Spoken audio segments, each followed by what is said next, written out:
Ketika seseorang atau anak itu gagal masuk sekolah maung, yang pertama harus dicek adalah dan harus orang tua itu harus punya pemahaman bahwa anak itu sangat-sangat melihat orang tuanya. Jadi kalau orang tuanya kecewa, nah biasanya mereka juga akan down ya. Jadi sebenarnya kalau misalnya ngelihat dari berita-berita yang terjadi sekarang, itu yang paling kecewa itu sebenarnya adalah orang tuanya gitu ya, sehingga anaknya juga merasa bahwa aduh aku gagal dan lain-lain. Nah, ini momen yang harus dimanfaatkan orang tua untuk memaknai bahwa kegagalan itu tidak serta-merta menunjukkan bahwa kamu adalah orang yang tidak kompeten. Karena setahu saya kayak misalnya anak-anak yang mau masuk sekolah maung itu memang prosesnya itu sudah dari SD gitu ya. Dari SD tuh Udah disiapin ya? udah dirancang sama orang tuanya supaya masuk SMA yang favorit gitu kan. Bahkan mungkin udah sampai mau masuk PTN mana Iya. atau kampus luar negeri mana itu udah ada roadmap-nya gitu. Nah, sehingga sebenarnya yang dia jalani sudah benar. Hanya saja memang hasil kan nggak bisa kita tentukan gitu. Jadi anak tuh harus tahu bahwa dia sudah berusaha dengan baik, tapi hasilnya itu nggak bisa dikendalikan gitu. Sehingga apapun hasilnya bukan atribusinya bukan bahwa dia bodoh gitu ya, tapi memang ada hal-hal yang nggak bisa kita kendalikan gitu. Nah, kemudian arahkan ke depan dengan bahasa bertumbuh. Jadi kayak misalnya oke kita lihat kampus mana lagi nih yang atau SMA mana lagi yang bisa kita masuki selain Maung tadi gitu ya.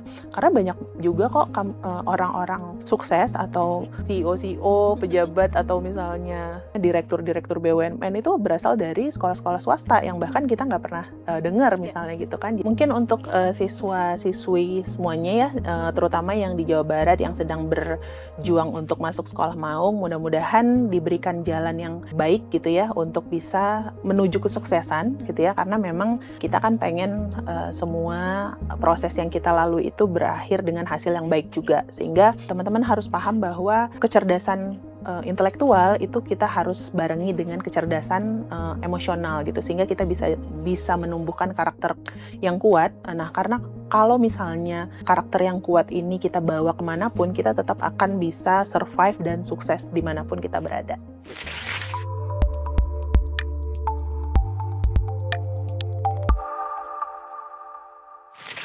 Halo Tribuners, jumpa lagi dengan saya Putri Puspita. Kali ini di Studio Tribun Jabar kita kedatangan psikolog sekaligus dosen Fakultas Komunikasi dan Ilmu Sosial di Universitas Telkom Bandung. Ada Ibu Pramita Aulia, SPSI, MPSI. Selamat pagi Bu Mita. Pagi Mbak Putri, Ibu gimana nih kabarnya hari ini? alhamdulillah baik. Alhamdulillah. Nah, ada hadirnya Bu Mita di Studio Tribun Jabar ini kita ingin mengulas nih tentang, fenomena yang sedang ramai ya, belakangan ini mengenai, sekolah maung nih ya, Bu, ya. Di mana sekolah maung itu adalah sebenarnya sebuah program, untuk anak-anak SMA, di mana mereka itu, program itu sekolah maung. Maung itu artinya bukan maung harimau ya, tapi manusia unggul gitu ya programnya. Di mana kayak, syarat-syaratnya pun untuk bisa masuk ke sekolah ini tuh, cukup ini ya, cukup sulit, Ketat ya. karena harus punya nilai rapot yang bagus dan juga IQ-nya tuh 130. Nah, namun, di balik fenomena sekolah maung ini ada yang, disoroti juga nih, di mana banyak yang ingin masuk ke sekolah maung ini, namun ternyata, ini ya, gagal gitu. Mhm. Dan itu tentunya akan mempengaruhi psikologis anak-anak, remaja ini. Apalagi yang informasi terakhir sempat ada yang memiliki IQ tinggi, tapi ternyata tergeser nih karena, dari sistem yang masih belum memadai. Nah, untuk karena itu, ada Ibu Mita yang akan ngobrol-ngobrol nih ya, Bu, ya, tentang, bagaimana nih cara para, Gen Z ini, para pelajar ini dan juga orang tua untuk menghadapi, secara psikolog ya, Bu, ya, supaya tetap Semangat, semangat gitu ya, termotivasi gitu ya. meskipun termotivasi meskipun tidak masuk misalnya ke sekolah maung ini. Oke. Dan, boleh nih dari Bu Mita, dalam perspektif psikologi pendidikan, bagaimana nih melihat kasus siswa, yang seperti ini Bu, di mana misalnya punya prestasi, tapi gagal dalam lolos sekolah karena sistem yang memang saat ini belum memadai? Oke, baik. Yang pertama mungkin, kita, luruskan dulu ya. Artinya, tadi kan ada bahasa bahwa, gagal karena sistem gitu ya. Tapi kita kan tidak pernah tidak, ibaratnya saya tidak punya ranah ke sana ya. Oke. Artinya saya akan membahas tentang dampak psikologis Mmm, ketika dia tidak masuk ke sekolah maung oke. gitu ya. Jadi, yang kita tahu adalah, sekolah maung ini adalah tadi manusia unggulan ya, Mmm, di mana sebenarnya ini kalau saya yang baca gitu ya, itu sebenarnya perpindahan dari, zonasi ke seleksi ke sekolah favorit iya, sebenarnya gitu ya. Jadi ada sekitar 28 SMA dan 13 SMK mmm, yang terdaftar atau masuk dalam program Maung ini. mmm, Nah, ini sebenarnya adalah, kayak, program seleksi ya, iya, seleksi, eee, siswa-siswa yang, eee, unggulan tadi masuk ke sekolah-sekolah, favorit kita mmm, bisa, bilang ya, ada kayak SMA 3, iya, SMA 5 kalau iya nggak salah betul. ya, dan, lainnya. Nah, jadi sebenarnya, memang sekolah ini banyak, orang tua banyak menginginkan anaknya masuk ke sekolah ini karena memang yang pertama, di Indonesia ini kita itu sangat-sangat fokus terhadap pencapaian akademis, Mmm, gitu ya. Sehingga anak-anak itu dilatih atau, dikasih di-push mmm, untuk bisa achieve secara akademik, mmm, gitu. Jadi anak yang pintar itu adalah anak yang nilainya iya, bagus, IQ-nya mmm, tinggi, gitu ya. Nah, jadi memang, ketika dia mengalami kegagalan, tidak masuk sekolah, manusia unggul, ini yang paling penting untuk dicek adalah, bagaimana anak ini memaknai, kegagalan tersebut, gitu. Jadi, sekolah maung ini kan bukan satu-satunya cara untuk menuju kesuksesan, gitu iya, ya. Artinya, walaupun dia nggak masuk di sekolah maung, mmm, gitu ya, misalnya masuk di sekolah negeri lain atau sekolah swasta, mmm, mereka juga tetap bisa dapat pendidikan yang baik, gitu. Karena memang kesuksesan seseorang kan nggak bisa kita ukur dari dia masuk sekolah mana, doang gitu iya, ya. Jadi kayak ada hal lain yang, mempengaruhi. mmm, Nah, jadi ketika seseorang atau anak itu gagal masuk sekolah maung, yang pertama harus dicek adalah dan harus, orang tua itu harus punya, pemahaman bahwa anak itu sangat-sangat melihat orang tuanya. mmm, Jadi kalau orang tuanya kecewa, nah oh, biasanya mereka juga akan down ya. mmm,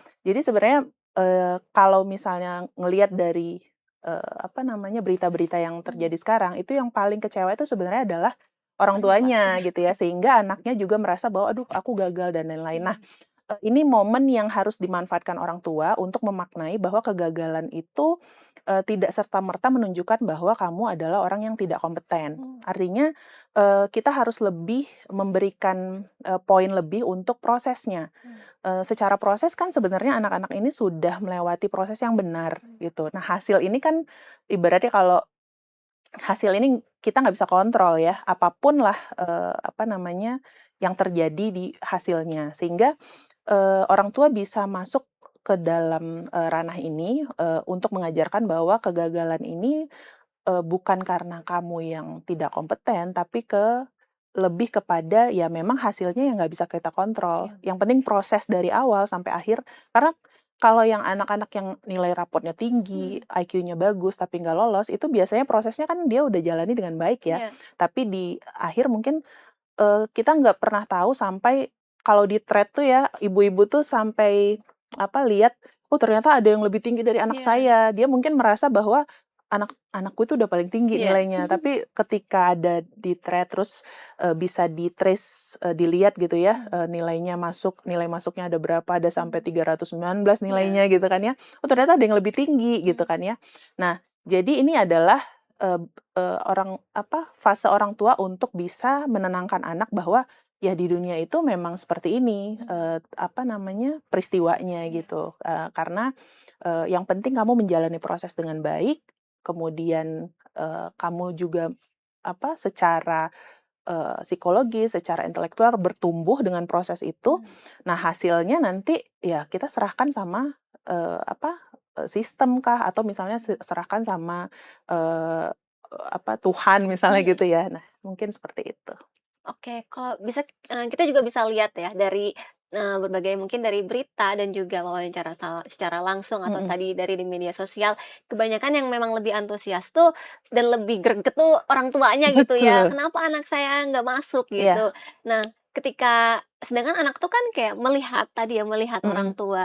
Nah, dalam fase seperti itu, seharusnya orang tua kita yang lebih dewasa memaknai kegagalan itu seperti apa ya, Bu, ya?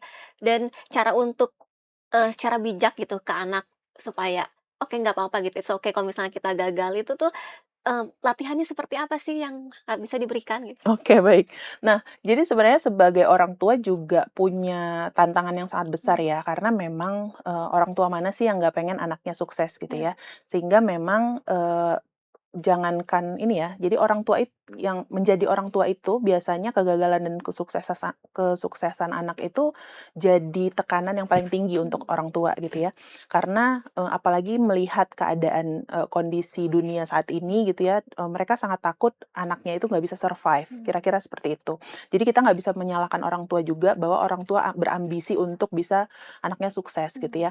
Tapi yang perlu dipahami adalah orang tua harus paham bahwa tekanan yang dia berikan kepada anak itu akan menentukan bagaimana anaknya berproses dan menerima kegagalan yang dialami, mmm, gitu. Sehingga orang tua, kalau misalnya yang pertama dilakukan ketika ada kegagalan anak, itu harus tarik dulu diri gitu ya, mmm, jangan langsung menghadapi anak karena, kita biasanya akan mengatribusi bahwa, "Oh kamu gimana sih?" Padahal orang tua tahu bahwa anaknya sudah berusaha gitu ya, iya, tapi kayak greget gitu, mhm, "Kamu kok nggak bisa sih gitu aja, anak orang lain kok bisa?" Misalnya mmm, gitu, lebih ke membandingkan gitu.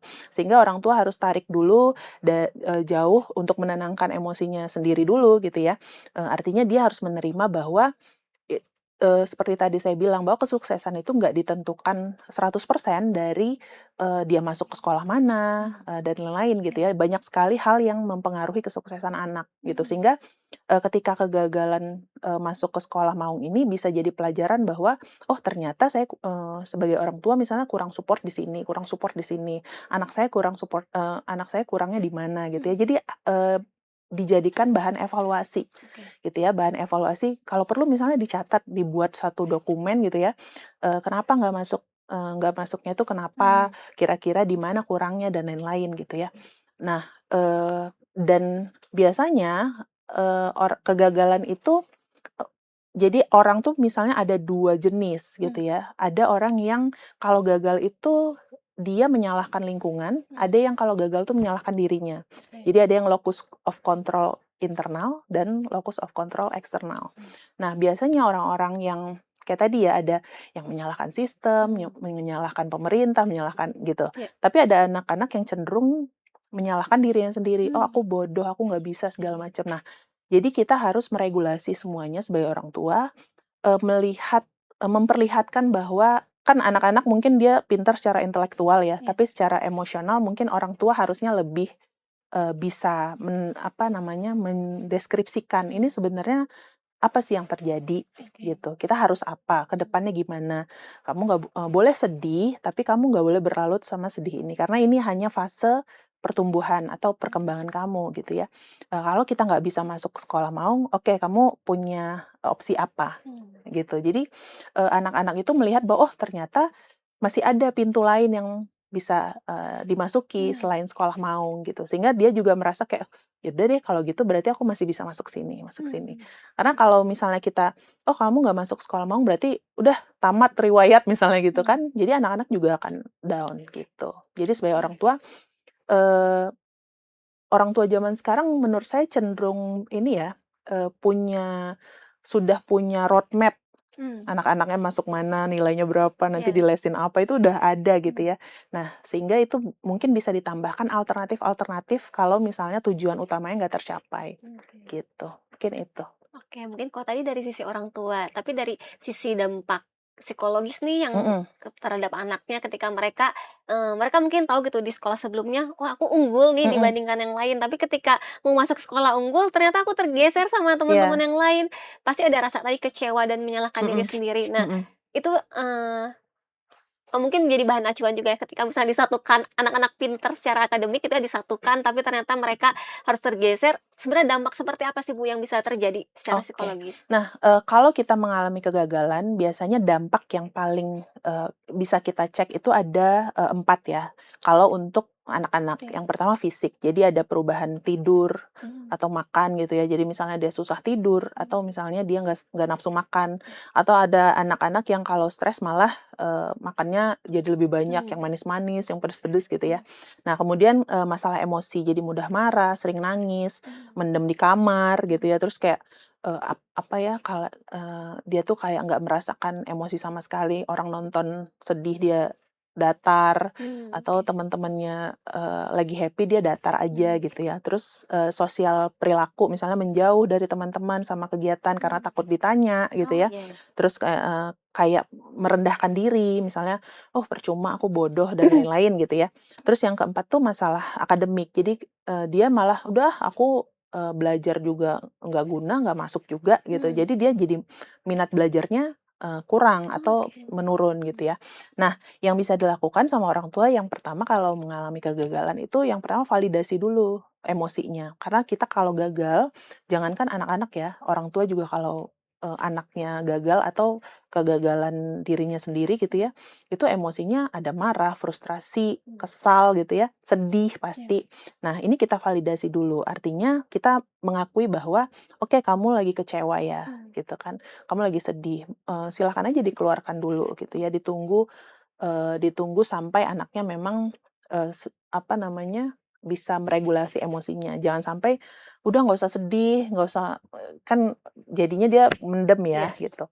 Nah, yang kedua bisa pisahkan peristiwa dari pribadi. Artinya, kalau kita mengalami kegagalan, itu bukan berarti kita nggak kompeten tadi ya. mmm, Jadi ada hal-hal yang di luar kendali kita yang nggak bisa kita kendalikan yang membuat kita gagal mmm, misalnya. Karena, setahu saya kayak misalnya anak-anak yang mau masuk sekolah maung itu memang prosesnya itu sudah dari SD gitu ya. mmm, Dari SD udah tuh disiapin ya? udah dirancang sama orang tuanya supaya masuk SMA yang, favorit Mmm, gitu kan.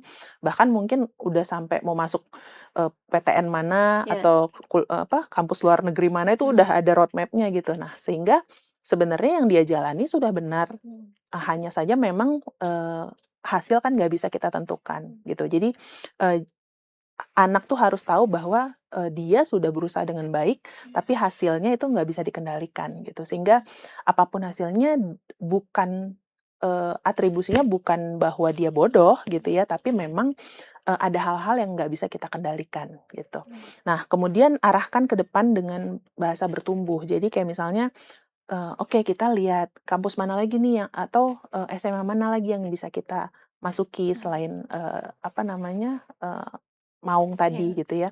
Karena banyak juga kok orang-orang sukses atau CEO-CEO, pejabat atau misalnya, apa namanya, direktur-direktur BUMN itu berasal dari sekolah-sekolah swasta yang bahkan mmm, kita nggak pernah, dengar iya, misalnya gitu kan. Jadi memang, itu bisa kita kasih edukasi ke anak-anak kita seperti itu. mmm. Oke, kalau tadi juga udah dijelasin ya Bu ya sama Bu Mita, kalau misalnya anak yang punya IQ tinggi tuh misalnya cenderung secara akademiknya oke, Mhm, bagus gitu, tapi mereka agak sulit untuk secara emosional gitu ya Bu ya. mhm mhm. Nah, ketika mereka punya perfeksionis dan sensitif terhadap penolakan gitu, Mhm eee, ini nggak sih Bu, kayak penolakan kayak tidak diterima di sekolah atau misalnya, gagal dalam perlombaan gitu ya, mereka itu bisa memicu adanya trauma nggak ya terhadap anak tersebut? oke. Jadi kita harus, luruskan dulu bahwa, IQ tinggi itu bukan berarti jadi IQ tinggi dengan perfeksionis itu 2 hal berbeda. Mmm, Jadi yang satu itu intelektual, yang satu itu adalah mungkin, trait atau kepribadian ya. oh oke, Jadi bisa jadi orang yang IQ-nya nggak tinggi, dia perfeksionis juga, atau mmm, ada orang yang IQ-nya tinggi tapi dia nggak perfeksionis, mmm, gitu. Jadi, kita harus tahu bahwa IQ itu adalah gambaran atau prediksi, bagaimana kita berpikir, bekerja gitu. mmm, Jadi itu sifatnya potensi. mmm, Artinya kalau anak itu IQ-nya 135 itu adalah potensinya.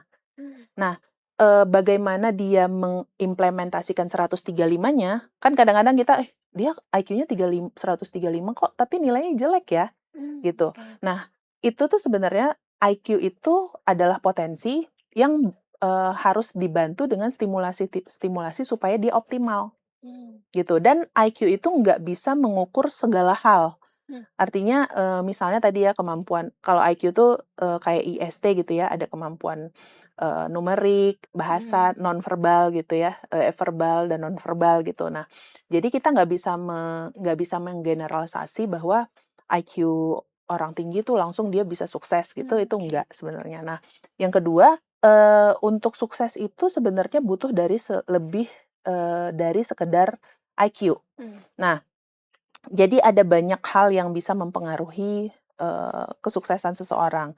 Nah, kemudian kayak perfeksionis tadi, perfeksionis ini ada yang adaptif dan ada yang maladaptif. Oke. Jadi adaptif itu, yang perfeksionis yang adaptif dia kalau mengerjakan sesuatu tuh harus, perfect gitu ya, harus, sesuai dengan panduan, pedoman, Mmm. dan, kalau bisa nilainya tuh, optimal gitu. Tapi kalau yang tidak adaptif itu dia biasanya berpasangan dengan ada namanya kontingen self worth. Jadi harga diri itu digantungin sama dia di pencapaian. Mmm. Nah, kayak tadi saya bilang, anak yang, perfeksionis tidak adaptif, ketika dia gagal, dia akan mengatribusi dirinya sebagai, "Aku bodoh." Mmm. Gitu. Karena dia, mengasosiasikan, kemampuannya dengan pencapaiannya. Oke. Padahal kan karena kita kayak kayak misalnya kemarin nih ada, full maraton tuh ya, Iya. di Jakim gitu ya. Iya. Nah, ada orang-orang yang sudah terbiasa, misalnya, 15K, 20K, tiba-tiba kok pas, full maraton dia DNF misalnya. Mmm. Itu kan ada pengaruh, bukan berarti dia larinya nggak jago kan ya, Mhm. tapi mungkin tadi malam nggak tidur, Iya. atau tadi pagi sarapannya salah gitu. Jadi ada banyak hal Faktor-faktor ya. betul, sama dengan apa namanya, kesuksesan gitu ya. Kalau misalnya anaknya IQ 135 tapi dia nggak bisa regulasi emosinya dengan baik, Mhm. terus dia nggak punya kegigihan, berapa banyak kita lihat anak pintar yang pencapaiannya biasa aja karena dia merasa bahwa, "Oh aku pintar," akhirnya dia nggak belajar, Mmm. dia nggak mengasah, potensinya Iya. gitu ya. Nah ada juga orang yang IQ-nya mungkin rata-rata misalnya 100 gitu ya, 95 gitu, kalau IST, tapi, dia outstanding di sekolah karena Mmm. apa? Karena dia mengulang-ulang, Mmm. pelajarannya, kemudian dia, belajar sendiri di rumah, Mmm. eee, punya kegigihan gitu ya. Oke. Karena yang paling penting itu sebenarnya di masa sekarang ini, anak-anak itu punya resilience dan grit. Grit Mmm. itu kegigihan. Oke. Jadi, kalau bisa dibilang, kalau dia gagal, ibaratnya kita kalau main bola bekel ya, bola bekel tuh kan makin dilemparin gini makin Mmm, mental iya. ya, gitu. Nah, banyak anak sekarang yang kayak bola kristal. Jadi dia kalau jatuh Mhm. udah hancur Oh, berantakan oke. semua gitu kan. Makanya kita banyak lihat ada kasus lain-lain karena dia tidak dibiasakan untuk merasakan kegagalan gitu. Mmm. Jadi ketika terjadi kegagalan dia merasa dunianya runtuh gitu. Mmm. Padahal sebenarnya kegagalan itu kan adalah, eee, pengalaman untuk bisa belajar lebih baik lagi. Mhm. "Oh aku gagal tuh karena apa ya? Oh mungkin kurang ini kurang ini." Mmm. Kayak misalnya kemarin maraton itu, "Oh aku kayaknya di kilometer ini aku tadi salah deh, ini kayaknya polusinya apanya segala Mhm. macam." Jadi evaluasi, bahan evaluasi Mhm. untuk ke depannya malah jadi lebih baik lagi gitu. Oke. Berarti, IQ tinggi itu, tidak menentukan juga kayak tadi ya, Bu, ya, nilainya bakal selalu perfect, nilainya Betul, 100 terus ya. gitu ya, nggak, IQ-nya 4 semuanya perfect, Betul. nggak sampai kayak Jadi, gitu? sifatnya itu prediktif ya, Mhm. dan itu memang harus dikelola, kemudian distimulus supaya dan diasah untuk, bisa optimal gitu loh. Mmm. Mhm. Nah, berarti Bu, kalau IQ itu untuk menyeimbangkan dengan supaya secara emosional dia juga, baik-baik aja harus perlu latihan itu tadi Bu, ya, dari orang Betul tua? betul. Jadi, eee, zaman sekarang kan kita bisa lihat ya ada, eee, banyak sekali ya pelatihan, pusat-pusat pelatihan di luar Mhm. sana ya dan sekarang itu bagusnya adalah orang tua itu sudah mulai sadar dengan kesehatan mental anak gitu loh. Walaupun, belum semua ya, Mhm. tapi arahnya tuh ke sana Mhm. gitu. Jadi kesehatan mental sama kayak Maung ini kan Mhm. salah satu tagline atau ininya ya, ada cager gitu ya kalau Oh, nggak salah. Nah itu di dalamnya kan dia, seimbang antara, potensi akademik dengan kesehatan mental. mmm, Nah gitu, jadi ketika anak-anak yang potensinya baik ini, mhm. secara IQ baik, kemudian dilatih juga, kecerdasan emosionalnya, Mmm. spiritualnya, kemudian kesehatan mentalnya terjaga Mhm. gitu ya, ini yang menjadikan, lahir generasi-generasi penerus yang, tahan tahan banting lah kira-kira Mmm. gitu ya. Karena memang di zaman sekarang ini banyak banget kok yang, apa namanya, eee, memungkinkan kita untuk merasakan kegagalan ya. Berapa banyak sih kita lihat lulusan PTN dan lulusan luar negeri yang misalnya, tidak dapat Iya, pekerjaan dan lain-lain, tapi, ada orang-orang yang tidak surut dengan hal itu. Jadi mhm, kayak misalnya dia tetap, bikin lamaran, tetap mengusahakan hal lain gitu mhm, ya, bikin, bisnis dan lain-lain gitu. Jadi, selalu ada alternatif yang bisa dijalankan gitu. oke.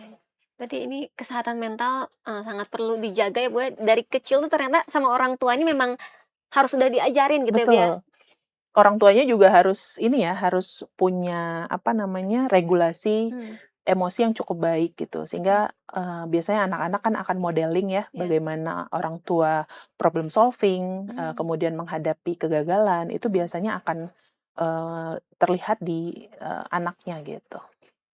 Bu Mita, aku mau tanya lagi dong mengenai, kalau di case-nya di sekolah Maung nih, mereka Mhm udah masuk di kelas, orang anaknya pinter semua gitu mhm ibaratnya. Nah, untuk anak yang misalnya merasa kaget, "Wah ternyata di dalam kelas aku semuanya pintar-pintar," terus merasa posisinya tergeser sama teman-teman yang lain gitu, mhm.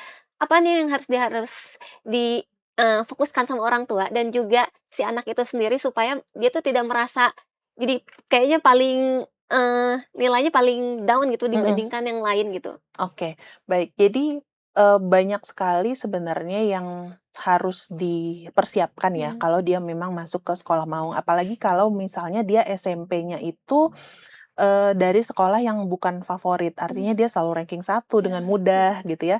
Nah, mungkin masuk ke sekolah maung karena di situ semua, nilai rapot kan dijaring dari IQ dan nilai rapot yang iya, tinggi gitu ya, kemungkinan kan mereka juga akan, punya nilai-nilai yang bagus juga ya, mhm, gitu. Sehingga, orang tua harus, memberikan bekal bahwa ini jangan selalu membandingkan diri sama orang lain. Artinya mhm, kompetisi pun harus kompetisi yang akhirnya sehat gitu. mmm, Jangan sampai kalau misalnya, saya pernah nonton gitu ya series, Korea mhm, gitu ya, ada Sky Castle, kemudian ada, saya lupa judulnya, tapi, itu sebagai gambaran mhm, mereka tuh akhirnya karena mereka merasa, "Aduh aku akan tersaingi sama ini, A, B, C," gitu iya, ya, si A, si B, si C. Mereka melakukan segala cara gitu, mhm, menghalalkan segala cara untuk dapat peringkat pertama. Nah, itu mmm, yang harus kita hindari. mhm, Jangan sampai anak-anak ini, hanya fokus pada hasil. mmm, Jadi, sebenarnya kan sekolah itu kan, eee, ini ya, kita mengembangkan proses berpikir ya. mmm, Jadi, kita tuh belajar tentang kehidupan di sekolah gitu. Jadi mhm, bukan hanya nilai gitu, sehingga anak-anak tuh harus diajari tadi lebih menghargai proses yang terjadi di sekolah itu, artinya kalau ada saingan ya berarti misalnya kita jadi belajar, "Oh kamu kok bisa ya nilainya seperti ini? Gimana cara belajarnya?" Nah kalau misalnya cocok bisa diterapkan misalnya gitu ya. mmm, Jadi bukan menganggap saingan tuh kayak momok yang harus dihancurkan gitu, mhm, "Kamu harus saya harus di atas kamu," dan segala macam gitu ya. mhm, Tapi lebih kepada "Oh, dia bisa seperti ini, gimana ya caranya?" mhm, Gitu, dan saling belajar gitu. "Oh, oke, dia ternyata kalau, mau ujian itu nggak cemas loh, gimana ya mmm, caranya?" Gitu. Sekarang kan anak-anak tuh akhirnya mau ujian cemas, cemas ya? sakit gitu Mmm, ya, harus misalnya ke IGD karena asam lambungnya iya, naik, yang gitu-gitu kan. iya, Nah, jadi memang, hal-hal ini sebenarnya bisa jadi, tanda buat orang tua bahwa, "Oh, kesehatan mental anak saya tuh sangat-sangat dipengaruhi sama hal yang berhubungan sama prestasinya gitu, mmm, karena memang orang tua sangat, concern sama prestasi anaknya mmm, gitu. Kalau nggak berprestasi berarti kamu nggak orang tuaku nggak sayang iya, misalnya gitu, saya nggak dibanggakan kalau nggak berprestasi mmm, misalnya gitu. Nah ini yang harus, mulai direstrukturisasi lah sama orang tua gitu. mhm, Artinya, setiap anak tuh kan punya fasenya ya, mhm, ada dia fase sedang misalnya lagi demotivasi, kita iya, harus apa, dia lagi semangat belajar harus apa, mmm, dan orang tua juga harus bisa mengenali, potensi anaknya tuh sebenarnya di mana sih mmm, gitu. Karena kan kadang-kadang orang tua misalnya harus masuk ke ITB mmm, gitu ya, padahal sebenarnya orang orang tuanya yang pengen gitu ya, iya, anaknya mah ya enggak udah gitu. Nah jadi, ya itu, jadi, kita harus paham sebagai orang tua bahwa ini tentang anak kita, bukan tentang mhm. kita gitu sih. Oke, tadi juga, Bu Mita sempat cerita ya, kalau misalnya mental anak-anak sekarang tuh ibaratkan kayak bola kaca kalau jatuh tuh pecah gitu, kalau Mhm, dulu bola bekel di gini malah iya, makin melambung betul, tinggi. Nah, sebenarnya bisa diceritain juga nggak sih, Bu, kondisi itu tuh bisa terjadi karena apa? Kenapa generasi dulu kayaknya tahan banting gitu ya, mhm kalau mhm. sekarang kayaknya rapuh banget gitu? Oke, sebenarnya kita nggak bisa menggeneralisasi generasi sekarang Mmm, seperti itu ya.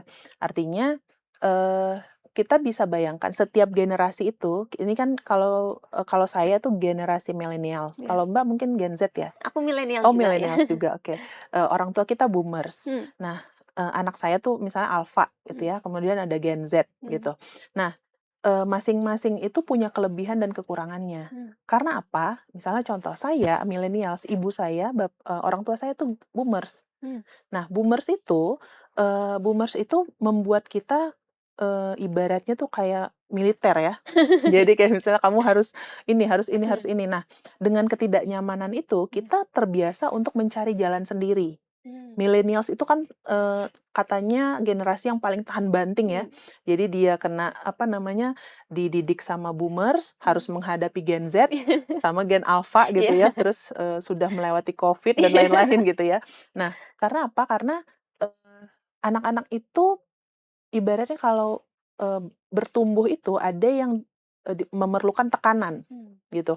Kalau kita dulu kan kalau saya ngerjain skripsi itu harus ke perpustakaan. mhm, Nggak ada tuh kita, ngetik pakai AI langsung mmm, keluar semua gitu, nggak iya, ada gitu. Sehingga kita terbiasa untuk proses. mmm, Kalau mau nonton kartun tuh harus hari Minggu. mmm, Jadi ada delay gratification namanya, kita terbiasa untuk menunggu. mmm, Menunggu reward gitu mmm, ya. Kita kalau mau, dapat makanan enak biasanya pas, terima raport kalau nilainya bagus gitu. Anak sekarang kan, dididik oleh, kita, mmm, millennials ya. Millennials itu kan, "Duh aku nggak mau anakku merasakan apa yang kita rasakan? apa yang aku rasakan," gitu ya. Nah itu ada baiknya ada enggaknya juga gitu karena anak-anak sekarang itu, Gen Z dan Alpha itu, mereka itu terbiasa dengan kemudahan. Mmm, Kayak misalnya mau sekolah ada Gojek, mau mhm, makan ada GoFood, mhm, ada Grab, dan lain-lain mmm, gitu ya. Terus, ada AI, mhm, kemudian mau nonton nggak perlu nunggu, mhm, filmnya ada di YouTube, iya, ada di Netflix gitu ya, nggak perlu harus nunggu, coming soon. Kita kan dulu iya bener, hari Sabtu harus, kalau mau nonton Doraemon gitu ya, harus hari Sabtu, yang gitu-gitu. mmm, Nah, jadi dia tuh nggak ada urge untuk menunggu tuh nggak bisa. mmm, Jadi ketika ketika misalnya, internet mati gitu ya, mmm, mereka langsung, apa, apa namanya, eee, langsung ini ya, iritasi emosinya gitu, "Ah, mmm, ini kok nggak bisa ini kok iya, nggak bisa?" Gitu. Kalau kita kan dulu mainnya di luar emang yang nggak mmm, handphone itu hanya handphone kayaknya SMA ya, iya, SMA atau kuliah gitu mmm, kalau nggak salah kan ya. Nah sehingga, dia nggak terbiasa untuk menunggu mmm, gitu, makanya kan sekarang suka ada yang nyerobot, antri gitu ya. betul, Nah, kebiasaan ini yang membuat anak-anak tuh, butuhnya yang instan. mmm, Nah jadi kalau kegagalan itu dianggap sebagai hal yang sangat, buruk gitu. mhm, Kalau kita kan dulu, ya kalau nggak bisa pergi main, ya udah main yang lain iya, gitu. Kalau mereka kan sekarang kalau ini apa, main game kalah aja langsung marah-marah, iya yang betul, gitu kan. Jadi tapi mereka sangat-sangat agile, mereka itu sangat, terbuka dengan, mmm, teknologi, cepat, berpikirnya cepat mhm. gitu ya. Kemudian, bahasa Inggrisnya juga jago-jago gitu kan ya, bahasa asing dan lain-lain. Mereka, lebih cepat belajarnya karena terbuka wawasannya luas Mhm, gitu. Nah, begitu juga dengan Gen Alpha. Gen mhm, Alpha tuh dididik sama millennials dan Gen X gitu milenial, ya. mhm, Nah, jadi sebenarnya nggak ada yang, apa namanya, masing-masing generasi tuh punya kelebihan dan mmm, kekurangannya. Nah, itu karena apa? Karena ya dididik sama generasi sebelumnya kan oke, ya, gitu. Sehingga, kita nggak bisa bilang juga bahwa semua generasi sekarang itu kayak bola kristal. mmm, Ada juga orang-orang apalagi sekarang sudah pada ngerti parenting ya, iya, sudah, melek parenting. mmm. Boomers dulu nggak ada tuh parenting-parenting kan ya. Nah, kamu kalau mau ini kerjain, kalau enggak keluar gitu Iya, ya dia, gitu. Jadi, nah, kayak sekarang tuh dikit-dikit kan kekerasan terhadap anak mmm, gitu ya, di sekolah juga guru-guru jadi takut untuk, memberikan punishment mmm, sama anak, Padahal sebenarnya ada punishment yang diperlukan, Mmm. supaya dia tahu bahwa, oh kalau perilaku seperti ini salah dan harus Mmm. dihukum misalnya Oke. gitu. Jadi sekarang itu, eee, apa ya, tadi kayak misalnya kenapa sih, lebih banyak yang bola kristal Mmm. gitu ya, karena tadi mereka jarang, menunggu gitu ya, Mmm. delay gratification-nya, buruk gitu. Kalau misalnya butuh sesuatu langsung dapet, langsung harus saat Iya. itu juga gitu. Nah, itu membuat mereka sering, frustrasi gitu. Mhm. Sedangkan kalau yang dididik dengan ketidaknyamanan ada, fase-fase di mana mereka ya kalau gagal ya udah kita coba lagi Mmm. gitu. Cuma memang kalau generasi millennials ini kan kadang-kadang suka mendem emosi gitu Emosinya ya. nggak stabil gitu. Betul, yang sering ke psikolog Iya gitu iya. ya. Nah jadi, apa namanya, nggak bisa mengekspresikan emosi, Mhm. kalau kalau, jadi kayak kadang-kadang people pleaser gitu ya, Mhm. kalau diminta sama orang nggak enakan, Iya nggak berani boleh. bilang enggak Iya. gitu. Jadi udah bener-bener ada positif negatifnya Mmm. gitu, yang mungkin kalau dikumpulin bareng gitu ya, Mmm. mereka bisa belajar satu sama lain gitu Mhm. untuk, "Ini positifnya apa? Aku mau belajar. Ini Mmm. negatifnya apa? Mau dihindari," Mmm. gitu. Oke, ini seru banget ya, ternyata ngomonginnya jadi banyak hal nih. Heeh heeh. Nah, tapi Bu Mita boleh nih terakhir, mungkin apa nih yang bisa diberikan sama sekolah maung ini secara psikologis gitu Mhm ya, mhm. sistem seperti apa sih yang bisa diberikan untuk membantu psikolog anak-anak unggul ini tuh, tetap stabil gitu, Mhm. bagus gitu ya? Oke, baik. Tadi kan sebenarnya, saya lupa ya, cager, bager, apa gitu ya, Pinter, pinter, iya. terus ada lagi satu lagi ya, Oke. nah, jadi sebenarnya Mmm. secara konsep programnya ini sudah sangat, apa namanya, komprehensif ya. Mhm. Artinya anak-anak itu tidak hanya dilatih secara intelektual, Mmm. tapi juga secara emosional gitu. Karena memang kita, lihat sekarang memang anak-anak itu memang harus diarahkan, mana sih norma-norma yang harus dipatuhi gitu ya. Mhm. Karena sekarang tuh yang kabur adalah boundaries, apa, norma-norma, value kehidupan Mmm. mereka gitu loh. Jangan sampai anak-anak ini pintar, tapi melanggar banyak aturan Mmm. gitu. Kayak sekarang kan kita bisa lihat kayak, apa namanya, jurnal-jurnal predator apa Mmm. segala macam gitu ya. Nah, itu mereka kan pintar Iya. gitu, tapi pintarnya ini tidak dibarengi dengan value yang benar Mmm. gitu. Sehingga, sekolah, pemerintah, psikolog, dan orang tua itu harus bareng-bareng gitu ya, Mmm. apa namanya, bersinergi untuk bisa menciptakan atau membentuk karakter anak yang, selain pintar tapi juga, berperikmanusiaan Mmm. gitu loh, dan peduli sama lingkungannya. Oke. Jangan sampai mereka pintar tapi, jadi orang-orang yang apatis gitu, nggak Mmm. peduli apa yang terjadi di sekitarnya, di lingkungannya gitu ya. Kita kan pengen punya anak yang, pinter tapi dia tetap peduli sama temannya, Mmm. sama dosennya, Mmm. sopan dan Iya. lain-lain gitu kan ya, apalagi sama orang tua Iya. gitu kan. Nah, sehingga, di sekolah dan pemerintah tuh harus ada aturan tegas, tapi prosesnya tuh transparan gitu loh. Mmm. Jadi, guru juga nggak takut untuk menegur, Mmm, anak-anak iya. gitu ya, orang tua juga harus tahu batasan di mana mereka harus, in charge, di mana mereka harus involve, di mana harus, nggak involve gitu Iya. ya. Artinya kayak misalnya kalau saya gitu ya, anak saya di sekolah tiba-tiba berantem sama temennya, Mmm. terus, dihukum sama gurunya dengan hukuman yang mungkin, masih relatif aman gitu ya, kayak misalnya dijemur atau dijemur di lapangan atau lari Lari ya berapa. tadi ya? Nah, itu sebenarnya masih masuk akal, Mhm. dan orang tua jangan langsung, eee, "Anak saya nggak boleh dihukum, anak saya nggak Mhm. salah," misalnya gitu kan ya. Nah, nanti dia nggak jadi nggak tahu mana sih, yang benar, mana yang salah misalnya gitu. Jadi dia merasa bahwa apa yang dia lakukan tuh semua oke-oke aja Mmm. gitu. Kemudian untuk psikolog lebih kayak tadi ya, kampus-kampus, kemudian, sekolah-sekolah itu memang sudah, cukup banyak yang, aware sama kesehatan mental. Mmm. Mungkin salah satunya di Telkom University kita Mmm. juga aware sama kesehatan mental dan menyediakan, layanan-layanan psikologis untuk anak-anak, mahasiswa gitu. Oke. Sama dengan mungkin sekolah maung ini juga bisa seperti itu, dan, Mmm. sepertinya di konsepnya juga ada ya, Mmm. bahwa nanti akan ada, psikolog-psikolog yang apa, asosiatkan ke sana Mhm. untuk melihat, bagaimana sih perkembangan psikologis anak-anak yang ada di Mmm. sekolah maung gitu. Karena kompetisi yang terus-menerus itu membuat anak-anak, exhausted ya, Iya. lelah Mhm. secara psikologis yang akhirnya mungkin nanti akan mempengaruhi, akademisnya gitu. Kita Mmm. kan nggak mau seperti itu. Nah, kemudian orang tua tadi, kayak misalnya ada hal-hal yang mungkin harus diperjuangkan, ada hal-hal yang kapan kita, oh iya ini ranahnya guru, ranahnya pemerintah gitu ya. Jadi kita nggak boleh, oh anak saya nggak mungkin gagal, kalau gagal berarti sistemnya yang salah, misalnya gitu. Nah itu harus mulai dikurangi. Jadi orang tua juga harus, melihat ini secara objektif, melihat bahwa, oh, sekolah punya aturan tertentu yang harus apa namanya, diterapkan gitu ya. Kalau misalnya, berlebihan boleh protes, misalnya bisa langsung datang ke sekolahnya, menanyakan apa sih kronologis yang terjadi dan lain-lain gitu ya. Karena kadang-kadang orang tua itu banyak melihat anaknya cuma di rumah.